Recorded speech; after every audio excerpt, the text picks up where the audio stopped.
My mother was a flight attendant for 26 years, and the strangest thing that ever happened to her, besides the frequent "Sir, please, you have to stop masturbating," was an elderly woman who got rolled onto the plane with her granddaughters, who were probably in their 20s.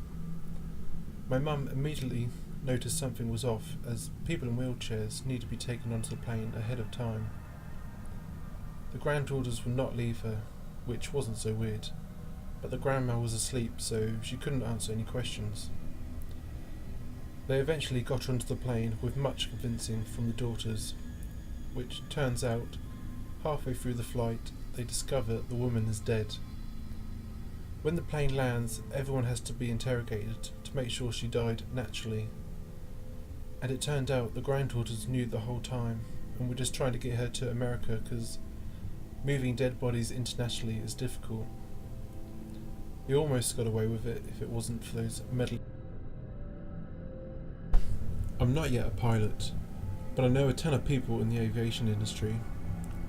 One such person used to be a disaster response liaison at a local regional up here in the PNW. She told me this story. Back when this airline had Metroliners, they would sometimes have trouble with prop ice.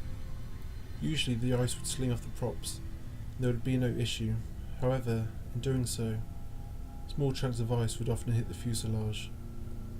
This wasn't a problem for the plane, but could be frightening for passengers. On this occasion, however, the ice was building up on the one prop and wasn't slinging off. The chunk of ice was getting bigger and bigger and bigger. Eventually though, it finally came off, slinging right into the aircraft's fuselage and completely obliterating one of the cabin windows. Fortunately, they were already descending to land, but unfortunately, the unlucky passenger sitting at that window started to be sucked out due to the pressure difference. Fortunately for him, the passenger was rather large, so only his left half ended up being sucked out the window. Thankfully, no one was hurt, since they were close to landing.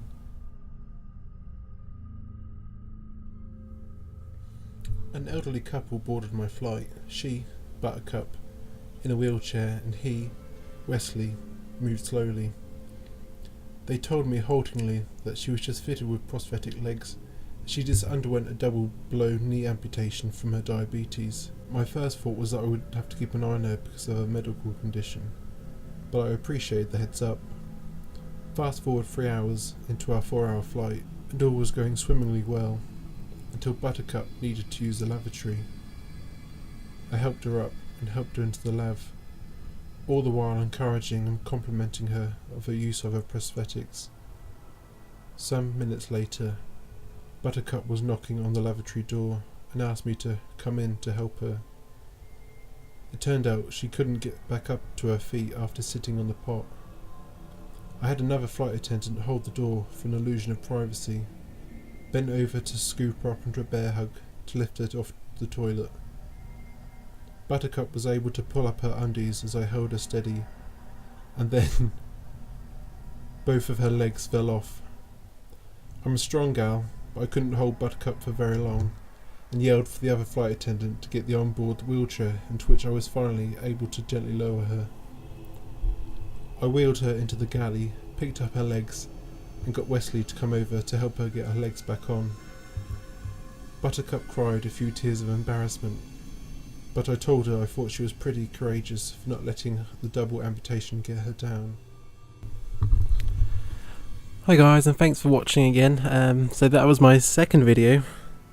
I wanted to try something a little bit different, because I've never heard any sort of stories kind of read about situations that have happened on planes, so I thought, why not, for a second video, push the boat out, huh? Yeah, so thanks for watching, and like and subscribe if you bitches fancy it.